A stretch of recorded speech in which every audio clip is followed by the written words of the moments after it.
2 মাস আগে ভারতের প্রধানমন্ত্রী নরেন্দ্র মোদীর সাথে বৈঠক করেন মালদ্বীপের প্রেসিডেন্ট মোহাম্মদ মুইজ্জু। মালদ্বীপের যখন ভারত বিদ্বেষ তুঙ্গে তখন এই দুই রাষ্ট্রপ্রধানের বৈঠকের সম্পর্কের বরফ কিছুটা গলেছে বলে ধারণা করা হয়। কিন্তু 2024-এর শেষ দিনে ওয়াশিংটন পোস্টের চাঞ্চল্যকর এক প্রতিবেদন প্রকাশের পর দুই দেশের সম্পর্ক আবারও খারাপ হতে পারে। সেই প্রতিবেদনে বলা হয় কিভাবে প্রেসিডেন্ট মুইজ্জুকে উৎখাতের পরিকল্পনা করেছিল ভারতের গোয়েন্দা সংস্থা র, যে চক্রান্তে জড়িয়ে গিয়েছিল মালদ্বীপের বিরোধী রাজনৈতিক দল, প্রশাসন সহ কিছু অপরাধী চক্র। চাঞ্চল্যকর এই খবর ফাঁস হওয়ার পর নড়ে চড়ে উঠেছে বিশ্ব রাজনীতি। প্রতিবেশী দেশগুলোর উপর ভারতের এমন খবরদারি ও গোয়েন্দা চক্রান্ত ভালো কিছু বয়ে আনবে না বলেই মনে করেন রাজনৈতিক বিশ্লেষকরা। অন্যদিকে মালদ্বীপকে নিয়ে চীন ভারতের টানা হেচড়াও আরো বাড়তে পারে। তবে প্রেসিডেন্ট মুইজ্জুকে উৎখাতে কি পরিকল্পনা করেছিল গোয়েন্দা সংস্থা র, মালদ্বীপের উপর চীনের প্রভাব বাড়লে ভারতের আতঙ্ক কোথায়, সেই সবকিছুর বিস্তারিত নিয়ে সাজানো হয়েছে ফ্রেন্ডস নাও এর আজকের ভিডিওটি।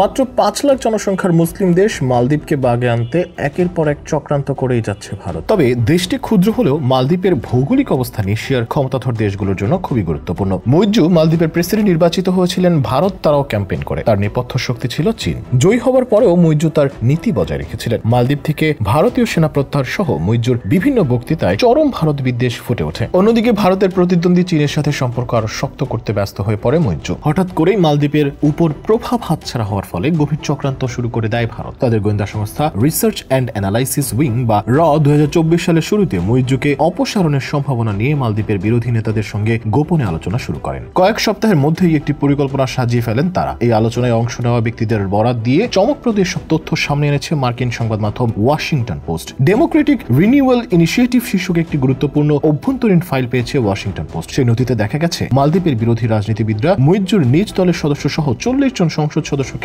ঘুষ দিয়ে প্রেসিডেন্টকে অভিশংসনের প্রস্তাব দেন। নথিতে আরো দেখা গেছে মুইজ্জুকে অপসারণ নিশ্চিত করতে 10 জন ঊর্ধ্বতন সামরিক ও পুলিশ কর্মকর্তা এবং 3টি প্রভাবশালী অপরাধী চক্রকে অর্থ দেওয়ার প্রস্তাব দেওয়া হয়। বিভিন্ন পক্ষকে ঘুষ দেওয়ার জন্য রয়ের এজেন্টরা 8 কোটি 70 লাখ মালদ্বীপি রুপিয়া সংগ্রহের পরিকল্পনা করেছিল। মালদ্বীপের 2 জন সরকারি কর্মকর্তার মতে এই অর্থ দেওয়ার পরিকল্পনা ছিল ভারতের। তবে মাসব্যাপী আলোচনা সত্ত্বেও ষড়যন্ত্রকারীরা মুইজ্জুর অভিশংসনের জন্য প্রয়োজনীয় ভোট জোগাড় করতে ব্যর্থ হয়। পরবর্তীতে ভারতও এই উদ্যোগে সরাসরি অর্থায়ন বা সমর্থন করার পদক্ষেপ নেয়নি। বিষয়টি নিয়ে মালদ্বীপ ও ভারতীয় কর্মকর্তাদের সঙ্গে প্রায় 20 বছরেরও বেশি কথা বলেছে ওয়াশিংটন পোস্ট। এতে তারা জানতে পারেন মালদ্বীপের প্রধান বিরোধী দল মালদ্বীপিয়ান ডেমোক্রেটিক পার্টিকে শক্তিশালী বানাতে দীর্ঘদিন ধরে কাজ করছে ভারত। কারণ চীন ইতোমধ্যে মুইজ্জু এবং তার মেন্টর সাবেক প্রেসিডেন্ট আব্দুল্লাহ ইয়ামিনের সঙ্গে সম্পর্ক গড়ে তুলেছে। মুইজ্জুর নির্বাচনে জয়লাভের পর রয়ের একজন সিনিয়র কর্মকর্তা 2 ভারতীয় মধ্যস্থতাকারীর মাধ্যমে মুইজ্জুকে উৎখাতের পরিকল্পনা নিয়ে কাজ করেন। মধ্যস্থতাকারীদের মধ্যে একজন ছিলেন শিরিশ থোরাট, যিনি একজন প্রাক্তন পুলিশ কর্মকর্তা এবং প্রাইভেট মিলিটারি কন্ট্রাক্টর। তিনি অতীতে উগ্রবাদ দমন করতে মালদ্বীপের দিল্লি ঘেঁষা প্রেসিডেন্ট মোহাম্মদ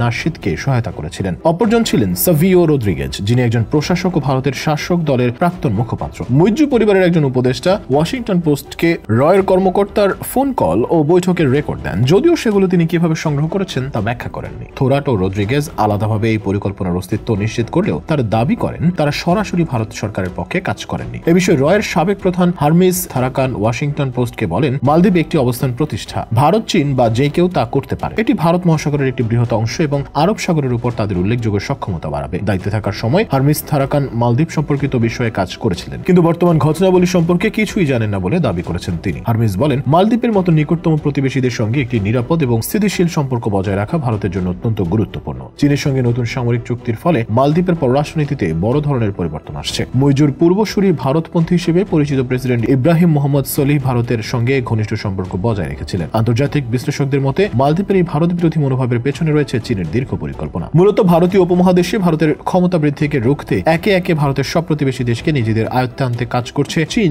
যা চীনের স্ট্রিং অফ পার্লস নীতি নামে পরিচিত। এই নীতিকে কাজে লাগিয়েই মুইজ্জুকে চীন তাদের আয়ত্তে এনেছে। অথচ 1965 সালে স্বাধীনতার পর থেকেই মালদ্বীপের সবচেয়ে ঘনিষ্ঠ বন্ধু দেশ ছিল ভারত। তারাই প্রথম মালদ্বীপকে স্বীকৃতি দেয়। 1972 সালে সর্বপ্রথম মালদ্বীপে দূতাবাসও স্থাপন করে ভারত। এরপর থেকেই মালদ্বীপের অর্থনৈতিক ও সামরিক উন্নয়নে ভারত গুরুত্বপূর্ণ ভূমিকা রেখেছে। তবে এর পেছনেও ছিল ভারতীয় মহাসাগরীয় অঞ্চলে ভারতের বাণিজ্য নিরাপত্তার স্বার্থ। তবে বিগত কয়েক বছর ধরেই ভারত হটাও ক্যাম্পেইন করে আসছেন মুইজ্জু। ভারতের সেনাবাহিনীর মালদ্বীপে অনৈতিক অবস্থান মালদ্বীপের সার্বভৌমত্বের জন্য হুমকি হিসেবে মনে করতে শুরু করেছে সে দেশের জনগণ। এসব কারণে দেশ জুড়ে মুইজ্জুর ভারত খেদাও আন্দোলন আরো তীব্র হতে থাকে। এর উপর ভিত্তি করে মুইজ্জু সরকার ভারতীয় সৈন্যদের মালদ্বীপ থেকে চলে যাবার নির্দেশ দেয়, যা ভারত খুব সহজে হজম করতে পারেনি। দক্ষিণ এশিয়ার ক্ষুদ্র এই দ্বীপরাষ্ট্র সারা বিশ্বের কাছেই টপ ট্রাভেল ডেস্টিনেশন। তবে প্রায় 1200 দ্বীপ নিয়ে গঠিত এই 5 লাখের কিছু বেশি জনসংখ্যার এই রাষ্ট্রের আরেকটি চরম ভৌগোলিক গুরুত্ব রয়েছে। ভারত মহাসাগর দিয়ে জাহাজ চলাচল ও আন্তর্জাতিক সমুদ্র বাণিজ্যের জন্য এই পথ খুবই গুরুত্বপূর্ণ। ভৌগোলিক নৈকট্য এবং ঐতিহাসিক ও শক্তিশালী অর্থনৈতিক সম্পর্কের কারণে কয়েক দশক ধরে ভারত মালদ্বীপের বেশ ঘনিষ্ঠ অংশীদার ছিল। নয়াদিল্লি ঐতিহাসিকভাবে এই অঞ্চলকে তার প্রভাব বলয়ের অংশ হিসেবে বিবেচনা করে, কিন্তু দীর্ঘদিন ধরে ভারত ও চীনের ভূ রাজনৈতিক প্রতিযোগিতার কেন্দ্রবিন্দুতে রয়েছে মালদ্বীপ। দুই দেশই এখানে নিজেদের প্রভাব সুসংহত করতে চায়। চীন ধীরে ধীরে মালদ্বীপে তার প্রভাব বাড়িয়েই চলেছে। $20 কোটি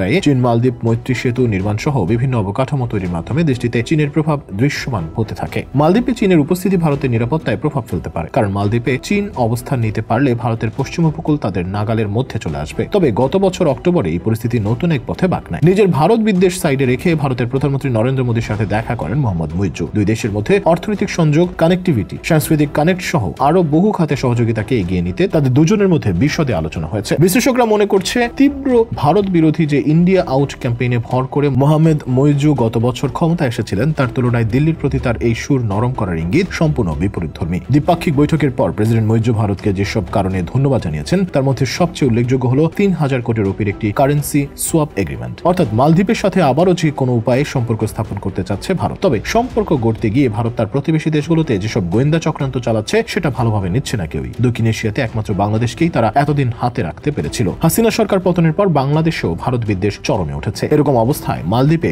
র এর চক্রান্ত ফাঁস হওয়াতে সাউথ এশিয়ার রাজনীতি নতুন এক মোড় নিতে পারে।